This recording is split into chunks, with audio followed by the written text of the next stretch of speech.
प्रिय श्रोताओं, आपका स्वागत है।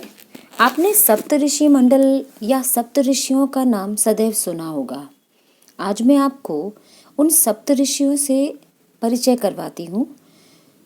वशिष्ठ, विश्वामित्र, कण्व, भारद्वाज, अत्रि, वामदेव और शौनक, ये हैं वे 7 ऋषि जिन्होंने इस देश को इतना कुछ दे डाला कि कृतज्ञ देश ने इन्हें आकाश के तारामंडल में बिठाकर ऐसा अमृतत्व प्रदान किया कि सप्तऋषि शब्द सुनते ही हमारी कल्पना आकाश के तारामंडलों पर टिक जाती है। इसके अलावा मान्यता है कि अगस्त्य, कश्यप, अष्टावक्र, याज्ञवल्क्य, कात्यायन, ऐतरेय, कपिल, जैमिनी, गौतम आदि सभी ऋषि उक्त 7 ऋषियों के कुल के होने के कारण इन्हें भी वही दर्जा प्राप्त है।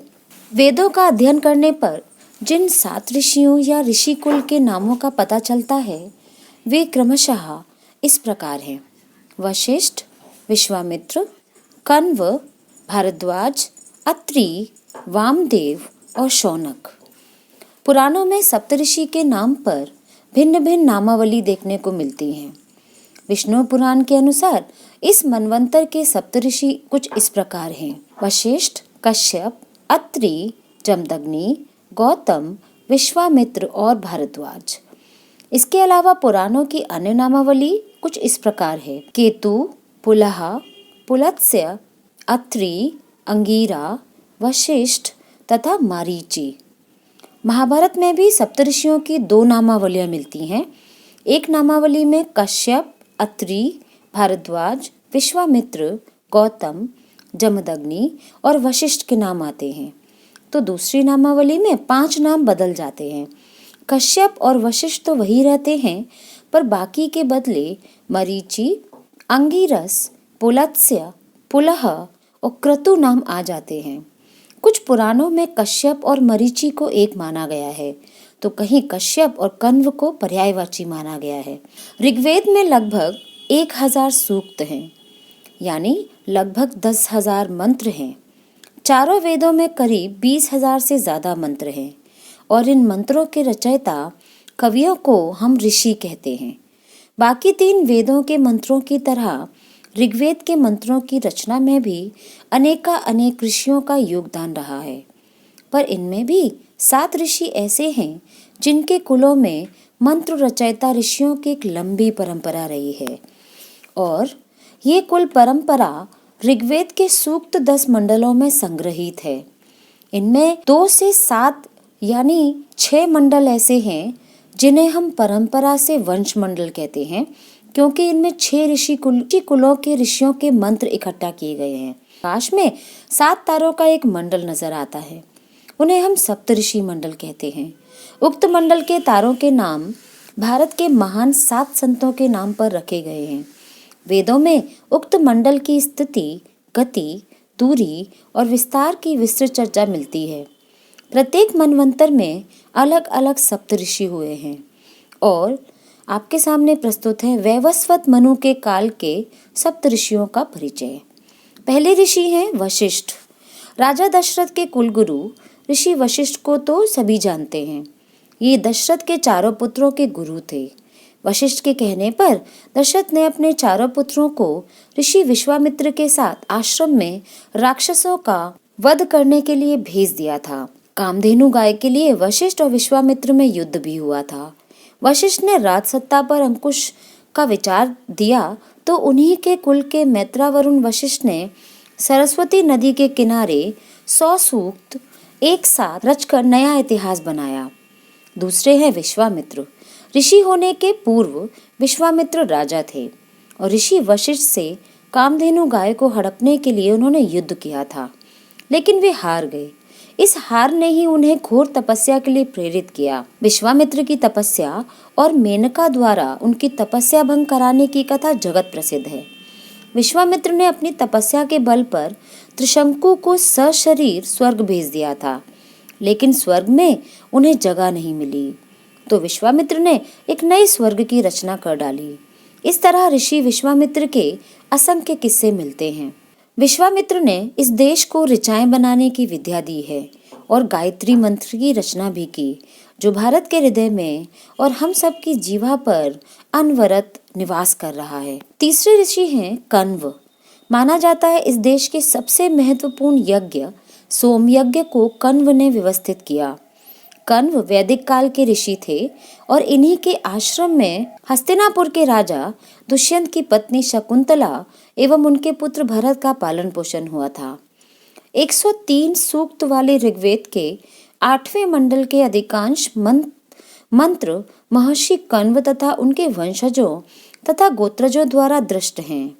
कुछ सूक्तों के अन्य भी दृष्ट ऋषि हैं, किंतु प्राधान्येन व्यपदेशा भवन्ति के अनुसार महर्षि कण्व अष्टम मंडल के दृष्टा ऋषि कहे गए हैं। इनमें लौकिक, ज्ञान विज्ञान तथा अनिष्ट निवारण संबंधी उपयोगी मंत्र हैं। सोनभद्र में जिला मुख्यालय से 8 किलोमीटर की दूरी पर कैमूर श्रृंखला के शीर्ष स्थल पर स्थित कण्व ऋषि की तप स्थली है, जो कंडाकोट नाम से जानी जाती है। चौथे ऋषि हैं ऋषि भारद्वाज। वैदिक ऋषियों में भारद्वाज ऋषि का उच्च स्थान है। भारद्वाज के पिता बृहस्पति को माना जाता है। भारद्वाज ऋषि राम के पूर्व हुए थे, लेकिन एक उल्लेख अनुसार उनकी लंबी आयु का पता चलता है कि वनवास के समय श्री राम इनके आश्रम में गए थे, जो ऐतिहासिक दृष्टि से त्रेता और द्वापर का संधि काल माना जाता है। माना जाता है कि भारद्वाजों में से एक भारद्वाज विदत ने दुष्यंत पुत्र भरत का उत्तराधिकारी बन राजकाज करते हुए मंत्र रचना जारी रखी। ऋषि भारद्वाज के पुत्रों में 10 ऋषि ऋग्वेद के मंत्र दृष्टा हैं और एक पुत्री जिसका नाम रात्रि था, वह भी रात्रि सूक्त की मंत्र दृष्टा मानी गई है। ऋग्वेद के 6ठे मंडल के दृष्टा भारद्वाज ऋषि हैं। इस मंडल में भारद्वाज के 765 मंत्र हैं, 765। अथर्ववेद में भी भारद्वाज के 23 मंत्र मिलते हैं और भारद्वाज स्मृति एवं भारद्वाज संहिता के रचनाकार भी ऋषि भारद्वाज ही थे। ऋषि भारद्वाज ने यंत्र सर्वस्य नामक वृहद ग्रंथ की रचना की थी। इस ग्रंथ का कुछ भाग स्वामी ब्रह्ममुनि ने विमान शास्त्र के नाम से प्रकाशित करवाया है। इस ग्रंथ में उच्च और निम्न स्तर पर विचरने वाले विमानों के लिए विभिन्न प्रकार की धातुओं के निर्माण का वर्णन मिलता है। 5वें ऋषि हैं अत्रि। ऋग्वेद के 5म मंडल के दृष्टा महर्षि अत्रि ब्रह्मा के पुत्र सोम के पिता और कर्दम प्रजापति व देवहूति की पुत्री अनुसुईया के पति थे।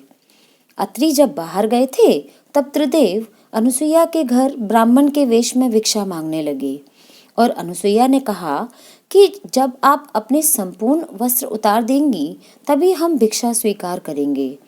तब अनुसुईया ने अपने सतीत्व के बल पर उक्त तीनों देवों को अबोध बालक बनाकर उन्हें भोजन कराया। माता अनुसुईया ने देवी सीता को पतिव्रत का उपदेश दिया था। अत्रि ऋषि ने इस देश में कृषि के विकास पृथु और ऋषभ की तरह योगदान दिया है। अत्रि लोग ही सिंधु पार करके पारस यानी कि आज का जो ईरान है वहां चले गए थे, जहां उन्होंने यज्ञ का प्रचार किया। अत्रियों के कारण ही अग्नि पूजकों के धर्म पारसी धर्म का सूत्रपात हुआ। अत्रि ऋषि का आश्रम चित्रकूट में था।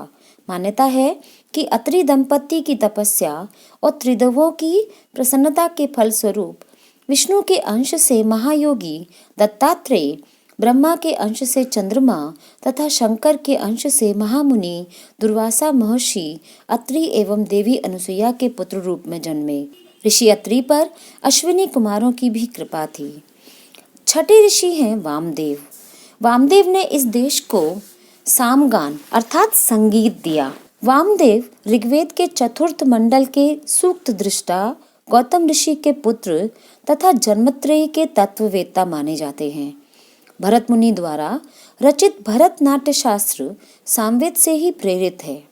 हजारों वर्ष पूर्व लिखे गए सामवेद में संगीत और वाद्य यंत्रों की संपूर्ण जानकारी मिलती है।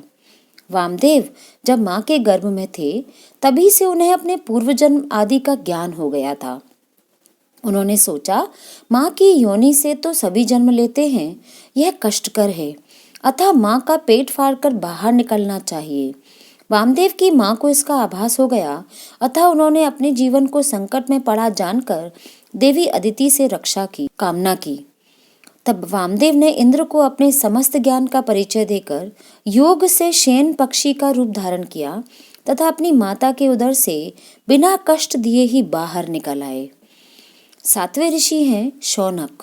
शौनक ने 10,000 विद्यार्थियों के गुरुकुल को चलाकर कुलपति का विलक्षण सम्मान हासिल किया और किसी भी ऋषि ने ऐसा सम्मान पहली बार हासिल किया। वैदिक आचार्य और ऋषि जो शौनक ऋषि के पुत्र थे। प्राचीन भारत में कण्व नाम के अनेक व्यक्ति हुए, जिनमें सबसे प्रसिद्ध महर्षि कण्व थे, जिन्होंने मेनका के गर्भ से उत्पन्न विश्वामित्र की कन्या शकुंतला को पाला था। शकुंतला के पुत्र भरत का जातकर्म इन्होंने ही संपादित किया था। दूसरे कण्व ऋषि कंडू के पिता थे, जो अयोध्या के पूर्व स्थित अपने आश्रम में रहते थे। रामायण के अनुसार वे राम के लंका विजय करके अयोध्या लौटने पर वहां आए और उन्हें आशीर्वाद दिया। तीसरे कण्व हुए पुरुवंशी राजा प्रतिरथ के पुत्र, जिनसे कानवायन गोत्रीय ब्राह्मणों की उत्पत्ति बतलाई जाती है। इनके पुत्र मेधातिथि हुए और कन्या इनलिनी। चौथे कण्व ऐतिहासिक काल में मगध के शुंगवंशीय राज देवमूर्ति के मंत्री थे, जिनके पुत्र वसुदेव हुए। इन्होंने राजा की हत्या करके सिंहासन छीन लिया और इनके वंशज कानवयायन नाम से 150 वर्ष तक राज करते रहे। 5वें कण्व पुरुवंशीय राजा अजामिल के पुत्र थे और छठे महर्षि कश्यप के पुत्र। ये थी आपके समक्ष सप्तऋषि मंडल के 7 ऋषियों की जानकारी। उम्मीद है आपको पसंद आएगी। इसी आशा के साथ सादर प्रणाम।